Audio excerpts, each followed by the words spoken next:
Students of class 12th. Today on 12 May of Wednesday in English subject prose, we are going to start our new chapter which title is The Last Lesson. According to new syllabus which is based on NCERT, it's our new lesson which is written by Alphonse Dute.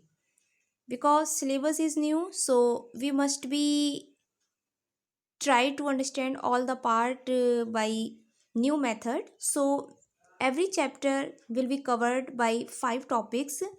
Firstly, we will see in our first about the author. We will discuss about the author of that lesson. After that, we know about the background of that lesson, and after the background we know all the explanation part in bilingual language about the lesson. And after that we will make a summary about that lesson. After the summary we will come on the exercise section, and the exercise section will be divided into a 3 section. First is understanding the text, second question answer, and the third is MCQ. So students, these are the new pattern which you have to memorize. That firstly we know about the author, after the background, next explanation in the bilingual language, and after that summary, and in the last we did the exercise of that lesson. So firstly we will discuss about the author. About the author about the author in this image you can see that Alphonse Dute, who wrote the lesson The Last Lesson. Okay, Alphonse Daudet ने ही इस lecture को लिखा है. अब आइए जानते हैं अल्फोंसे डुटे के बारे में. अल्फोंसे डुटे 1840 till 1897 was a French novelist. French novelist that means France के एक उपन्यासकार थे. एंड शॉर्ट स्टोरी राइटर, और एक लघु कहानी लेखक भी थे. अल्फोंसे डुटे 1840 till 1897 was a French novelist and short story writer. अल्फोंसे डुटे जिनका अगर पूरा लाइफ पीरियड देखें तो 1840 to 1897 तक रहा, जो फ्रांस के एक उपन्यासकार थे और एक लघु कहानी लेखक भी थे. His actual experience of life at every social level and in the course of travels helped to develop his natural gifts. उनके जीवन का जो वास्तविक अनुभव था, चाहे वो जितने भी सामाजिक स्तर रहे हैं, उसमें उनकी जो यात्राएं रहीं, उन यात्राओं ने उनके उस नेचुरल गिफ्ट को, यानी कि जो नॉवल लिखने की उनका एक डिज़ायर थी या स्टोरी राइट करने की उनकी जो डिज़ायर थी, वो काफ़ी डेवलप हुई. Next is during the Franco Persian war. यहाँ पर एक पर्शियन वर्ड से आप थोड़ा सा फेमिलियर हो जाइएगा. आज के टाइम में हम इसी वर्ड को जर्मनी के नेम से जानते हैं. तो old name of Germany is Persia and new name is Germany. Which had a profound that means deeply. Profound means क्या होता है? Deeply. During the Franco Persian war which had a profound effect on his writing. जब France और Persia का युद्ध चल रहा था, उस दौरान उनकी जो लिखने की जो एबिलिटी थी उस पर बहुत गहरा प्रभाव देखने को मिला. कहने का मतलब कि उनके उस राइटिंग वर्क में इस वार का इफेक्ट साफ साफ दिख रहा था. He enlisted in the French army. He enlisted means क्या होता है? जॉइंट. फ्रेंच आर्मी से वो जुड़ गए. France lost the war and failing health forced him to go back to writing for the rest of his life. अब French army में तो वो जुड़ गए थे, लेकिन होता क्या है कि फ्रांस युद्ध हार जाता है. अब उनका जो स्वास्थ्य है, जो उनकी हेल्थ है, फेलिंग मीन्स क्या होता है? वीकनेस. कंट्री वॉर हार गया दैट मीन्स आर्मी वॉर हार गई. तो अब उनका जो स्वास्थ्य था, उस कमज़ोर स्वास्थ्य ने उन्हें मजबूर कर दिया टू गो बैक, कि वो वापस आ जाएं to writing for the rest of his life. और फिर अपने बचे हुए जीवन में अपने लिखने के ही काम को उन्होंने जारी रखा. ये तो हमने जाना अल्फोंसे डुटे के बारे में, जो कि एक बहुत ही फेमस फ्रेंच नॉवलिस्ट थे, शॉर्ट स्टोरी राइटर थे। फ्रेंच आर्मी से वो रिलेट हो जाते हैं। फ्रेंच आर्मी जब वॉर हार जाती है तो कमज़ोर हेल्थ होने की वजह से ये वापस आकर अपने बचे हुए जीवन में लिखने का काम ही फिर से शुरू कर देते हैं। आई थिंक आप ये अबाउट दी ऑथर के बारे में समझ पाए होंगे।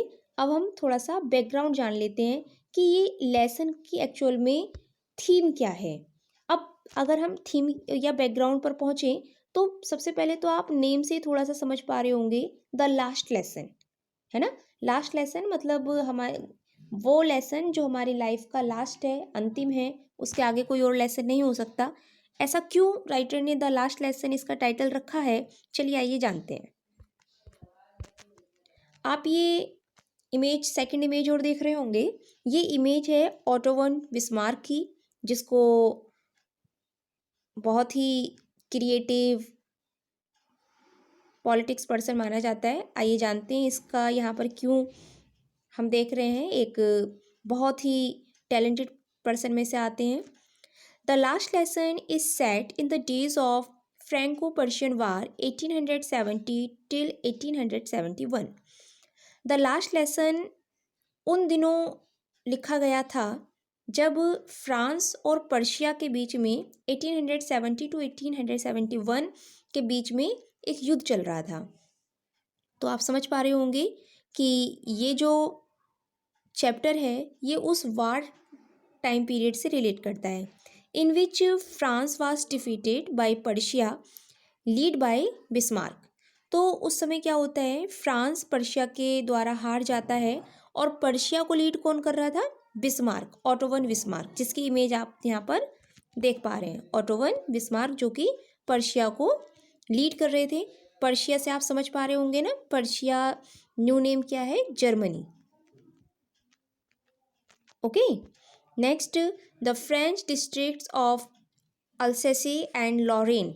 अब ये अल्सेसी लॉरेन क्या है, ये दो डिस्ट्रिक्ट हैं, आप इस इमेज में देखिएगा, ये फ्रांस है ना, और ये जो आप रेड पार्ट में देख रहे हैं ये वो दो डिस्ट्रिक्ट हैं जो कि फ्रांस से पर्शिया यानी कि जर्मनी, जिसको आज हम नए नाम से जानते हैं, इनके हैंड ओवर करना पड़ा। तो ये जो रेड वाला पार्ट आप देख रहे हैं ये है हमारे अल्सेसी एंड लॉरेन। ये फ्रांस के थे, क्योंकि फ्रांस युद्ध हार गया था तो ये किसको हैंड ओवर कर दिए गए, जर्मनी को हैंड ओवर कर दिए गए। आई थिंक ये बात भी आप समझ गए होंगे। The French districts of Alsace and Lorraine have passed into Persian hands. तो फ्रांस के जो दो जिले थे अल्सेसी एंड लॉरेन को पर्शिया के हाथों में दे दिया गया। The true protagonists of the story, protagonist का मीन्स क्या होता है, प्रोटागोनिस्ट मीन्स होता है मेन कैरेक्टर। प्रोटागोनिस्ट मीन्स क्या होता है, main character, main character of the story. इसमें दो स्टोरी में जो दो कैरेक्टर हैं वो बहुत मेन हैं। एक है एम हेमेल जो कि स्कूल टीचर है, और एक फ्रेंच फ्रेंच जो एक स्टूडेंट है, ये आप ध्यान रखिएगा। Are from Alsace and M Hamel is a French teacher, ये तो आगे हम डिस्कस करेंगे ही। यहाँ तक आप समझ पा रहे होंगे। The true protagonist of the story M Hamel and French are from Alsace. तो स्टोरी के जो दो प्रमुख या मेन कैरेक्टर एम हेमल और फ्रेंच हैं वो कहाँ से आते हैं, अल्सेसी से आते हैं। तो आप समझ पा रहे हैं, पहले तो ये फ्रांस के पार्ट में थे और अब वो किसके पार्ट में आ गए, पर्शिया के यानी जर्मनी के। अब एम हेमेल क्या है, M Hamel is a French teacher, French भाषा के एक टीचर हैं, and French is one of his students, और फ्रेंच उनके स्टूडेंट्स में से एक है। The story revolves around how the war plays a pivotal role in their lives. तो यहाँ पर आप देखिएगा कि ये जो स्टोरी है, पहले तो यहाँ पाइवोटल वर्ड का मीन्स आप जान लीजिएगा। Pivotal means that means the central,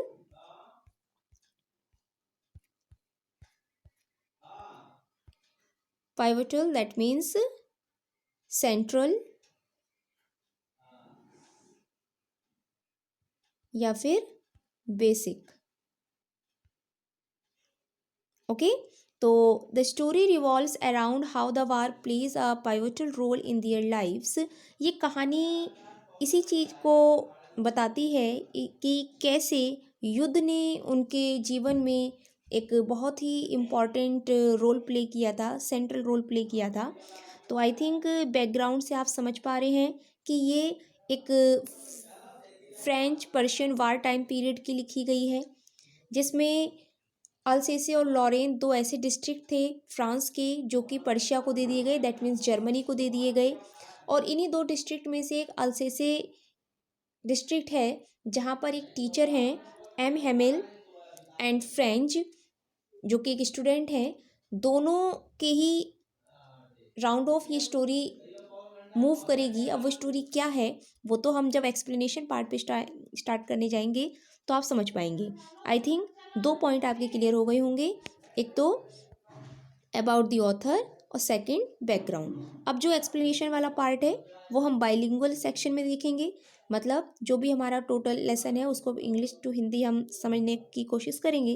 कहीं पर कोई प्रॉब्लम आएगी तो आप पूछ के उसको दूर करेंगे, उसमें कोई प्रॉब्लम नहीं आनी चाहिए। चलिए आइए स्टार्ट करते हैं। I started for school every let that morning very late that morning and was in great dread of means in a lot of fear। हाँ, एक चीज़ और मैंने इसमें नई शुरू की है। वैसे मैं आपको वर्ड मीनिंग को अलग से नोट करके दिया करती थी, अब मैं वहीं पैसेज में उसका मीनिंग वहीं नोट करके बताऊंगी ताकि आपको रीडिंग के थ्रू वहीं से पता लग जाए हाँ इसका मीनिंग क्या है, हमें उसकी टेबल नहीं देखनी पड़ेगी। अब यहाँ पर जो आई रेफर हो रहा है, ये जो आई रेफर हो रहा है वो नैरेटर के लिए यूज़ हो रहा है जो कहानी बता रहे हैं। और कहानी कौन बता रहे हैं? फ्रेंच, वही फ्रेंच जो कि एम हैमिल के स्टूडेंट हैं। Okay, I started for school very let that morning. मैंने उस सुबह काफ़ी देरी से स्कूल जाना शुरू किया, मतलब जैसे होते हैं ना कुछ बच्चे लेट ही निकलते हैं, यही सीक्वेंस फ्रेंच का रहा। And was in great read of, in great read of means आप मीनिंग देख पा रहे हैं इसमें, इन अ लॉट ऑफ फियर, बहुत ज़्यादा डर, बहुत ज़्यादा डर था उन्हें। आई स्कॉल्डिंग, स्कॉल्डिंग का मतलब रिब्यूकिंग, मतलब उन्हें लग रहा था कि उन पर डांट पड़ेगी। स्पेशली, विशेष रूप से, because M Hemal had said, क्योंकि एम हेमल ने कहा था that he would question us on participles, क्योंकि क्योंकि वो उन्हें पता था कि एम हेमल जो उनके फ्रेंच टीचर हैं उन्होंने कहा था कि वो उन पर पार्टिसिपल पर प्रश्न पूछेंगे। पार्टिसिपल जैसे ग्रामर में भी एक टॉपिक होता है पार्टिसिपल, ऐसे ही फ्रेंच लैंग्वेज में भी टॉपिक होता होगा। तो यहाँ पर जो फ्रेंच है, एक तो वो सुबह बहुत देरी से स्कूल के लिए निकलता है, बहुत ज़्यादा डरा हुआ है, उसे लगता है कि उसको डांट पड़ेगी, इस विशेष रूप से इसलिए क्योंकि एम हेमल ने कहा था कि वो उनसे पार्टिसिपल पर प्रश्न पूछेंगे। And I did not know the first word about them. और फ्रेंच की सबसे बड़ी प्रॉब्लम ये थी कि वो इनके बारे में एक शब्द तक नहीं जानता था। इसका मतलब उसने प्रीवियस क्लासेस में कभी उसको ध्यान से पढ़ा ही नहीं। For a moment I thought, for a moment I thought of running away and spending the day out of doors. कुछ क्षण के लिए, आई मीन्स बार बार जब आई की बात आएगी तो आप ध्यान रखेंगे आई किसको रेफर किया जा रहा है? फ्रेंच को, जो एक स्टूडेंट है। मैंने सोचा कि मैं इससे दूर भाग जाऊं और पूरा दिन जो है वो आउट ऑफ डोर्स, मतलब जो स्कूल के बाहर बिताऊं। उसे लग रहा था कि जो टीचर पूछेंगे वो तो मुझे आता नहीं है, तो क्यों ना मैं स्कूल के बाहर अपना पूरा दिन बिताऊं। It was so warm so bright. अब यहाँ थोड़ा समझ लीजिएगा, देखिए ये जो प्लेस है ये फ्रांस का है, फ्रांस का भी वो पार्ट जो कि अल्से से अब जर्मनी में चला गया है। अब अगर हम फ्रांस और जर्मनी दोनों की बात करें तो ये यूरोप कॉन्टिनेंटल में आते हैं। और यूरोप कॉन्टिनेंटल और एशिया कॉन्टिनेंटल में क्या डिफरेंस है? एशिया कॉन्टिनेंटल की जो क्लाइमेट है वो as a comparison Europe continental के काफ़ी वार्म है। तो हम लोग क्योंकि बहुत गर्म जलवायु में रहते हैं तो जब ठंडा होता है तो हम बाहर निकलने की कोशिश करते हैं। यूरोप के साथ उल्टा है, यूरोप की जो क्लाइमेट है वो बहुत ही ज़्यादा कोल्ड है, तो वहाँ के लोग जब बाहर गर्म मौसम देखते हैं तो वो बाहर निकलने की कोशिश करते हैं। तो यहाँ पे यही बात है, it was so warm so bright. तो यहाँ पर फ्रेंच कह रहे हैं कि बाहर का जो मौसम है बहुत ज़्यादा गर्म है, बहुत ही ब्राइटफुल है। The birds were chirping at the edge. Chirping at the edge आप समझ पा रहे हैं इसका मीनिंग क्या है? Singing at the outside limit. जो बर्ड्स हैं, जो पक्षी हैं, वो बाहर चहचहा रहे हैं, गीत गा रहे हैं। Off the woods, woods means क्या होता है? जंगल, फॉरेस्ट, जंगल के वो गीत गा रहे हैं। And in the open field back of the sawmill. Sawmill क्या है? वो मिल जहाँ पर लकड़ी काटने का काम किया जाता है। And in the open field back of the saw mill the Persian soldiers were drilling. Drilling means क्या होता है? एक्सरसाइज।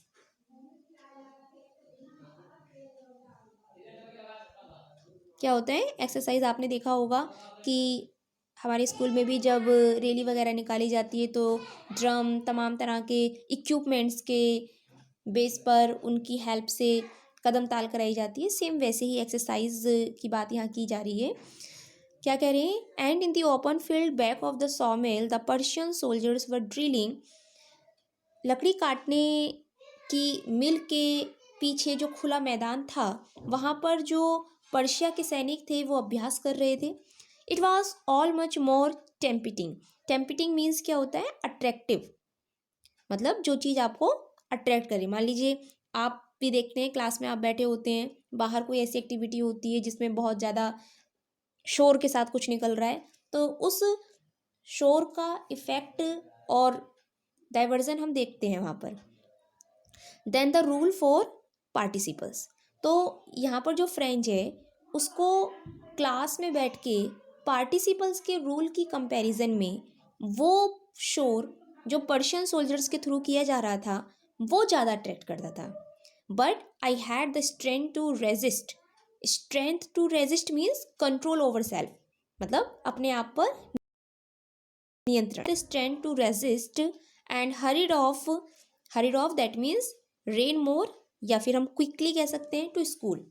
लेकिन मैंने अपने आप को कंट्रोल किया and hurried off to school, और जल्दी ही स्कूल के लिए चला गया। तो यहाँ पर हरीड ऑफ मीन्स क्या होता है? Rain more quickly. ये जो रेड पार्ट में है ये इसके मीनिंग लिखे हुए हैं, इसका ध्यान रखेंगे। Next, when I pass the town hall there was a crowd in front of the bulletin board. Bulletin board that means the notice board. जब मैं टाउन हॉल से गुजरा तो मैंने देखा कि नोटिस बोर्ड के सामने एक बहुत बड़ी भीड़ है। For the last 2 years all our bad news had come from there. पिछले 2 सालों में जितनी भी बुरी खबरें थीं वो सिर्फ वहीं से आ रही थी। एंड द लॉस्ट बैटल्स, जैसे युद्ध को हार जाना। द ड्राफ्ट यानी स्पेशल रिक्रूटमेंट, अगर ज़रूरत पड़ रही है कि हाँ विशेष भर्ती करनी है। The orders of the commanding officer, जो कमांडेंट हैं, जो सेना नायक हैं, वो क्या आदेश दे रहे हैं, ये सारी बातें वहीं से आती थी। And I thought to myself without stopping. तो मैंने बिना रुके खुद सोचा, what can be the matter now, कि अब मामला क्या हो सकता था या क्या हो सकता है। Then as I hurried by as fast as I could go, तभी मैं जितना जल्दी, जितना तेज़ी से जा सकता था गया। The black Smith, black Smith आप जानते ही हैं, लोहार, क्राफ्ट्समैन इन आयरन मेटल, जो लोहे का काम करता है। वॉचर, यहाँ पर जो ब्लैक स्मिथ है उसका नेम क्या है? Watcher. Blacksmith, craftsman in iron metal, Watcher who was there. Blacksmith जिसका नाम वॉचर है, जो वहाँ था, विद हिज अप्रेंटिस, अप्रेंटिस यानी recruit, reading the bulletin called after me, don't go so fast Bub. Bub यहाँ पर जो है वो एक निक नेम है। जैसे होता है ना किसी को हम बहुत स्नेह से कुछ उसके अलग नाम से बुलाते हैं, तो जो वॉचर है वो उस बुलेटिन यानी कि उस नोटिस बोर्ड को पढ़ते हुए कहता है फ्रेंच से कि तुम्हें इतनी जल्दी जाने की ज़रूरत नहीं है बॉब। निक नेम जो उन्होंने बोला, you will get your school in प्लेनिटी of time. तुम अपने स्कूल सही समय पर या पर्याप्त समय पर पहुंच जाओगे। I thought he was making fun of me. मुझे लगा कि वो मेरा मजाक बना रहा था। And reached M Hamel's little garden all out of breath. और एम हेमल के उस छोटे से गार्डन में कांपते हुए पहुंच गया। तो स्टूडेंट, इसके आगे का पार्ट हम नेक्स्ट क्लास में देखेंगे। तब तक आप इतना रीड करते हुए कहीं पे कोई प्रॉब्लम आए तो उसको पूछिएगा। Thank you.